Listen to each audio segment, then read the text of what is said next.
નમસ્કાર, હું કીર્તિ જગતાપ સ્વાગત કરું છું આપનું પબ્લિક ઇન્ડિયન ન્યૂઝમાં। જાણીએ આજના સમાચાર। પ્રી મોન્સૂન કામગીરીની બેઠક યોજાઈ। આણંદના પ્રભારી સચિવ શ્રી મોહમ્મદ શહીદની અધ્યક્ષતામાં જિલ્લામાં આપદા પ્રબંધન અને પ્રી મોન્સૂન કામગીરીની સમીક્ષા બેઠક કલેક્ટર કચેરી આણંદ ખાતે યોજાઈ હતી। તેમણે જણાવ્યું કે ડિઝાસ્ટર વેળાએ તંત્ર સજાગ રહીને કામગીરી કરે તે આવશ્યક છે।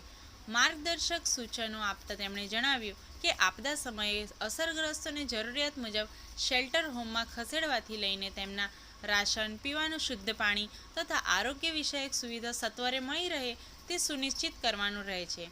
તે ઉપરાંત આરોગ્ય વિષયક સેવાઓ, દવાઓની ઉપલબ્ધતા, તાલુકા મથક ખાતે કંટ્રોલ રૂમ કાર્યરત કરવો, અનાજનો જથ્થો તથા ફાયર સેફટી વિષયક સેવાઓમાં પણ જરૂર પડે ત્યારે ખાનગી ક્ષેત્રની સેવાઓ મળી રહે તે માટે અગાઉથી જ પૂર્વ તૈયારી કરવા પર ભાર મૂકવામાં આવ્યો છે।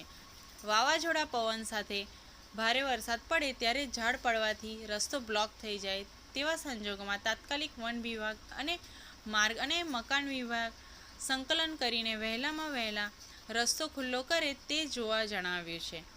જિલ્લા કલેક્ટર શ્રી પ્રવીણ ચૌધરીએ બેઠક પૂર્વે ડિઝાસ્ટર દરમિયાન તંત્ર દ્વારા કરાયેલ કાર્યવાહીથી પ્રભારી સચિવશ્રીને અવગત કરાયા હતા।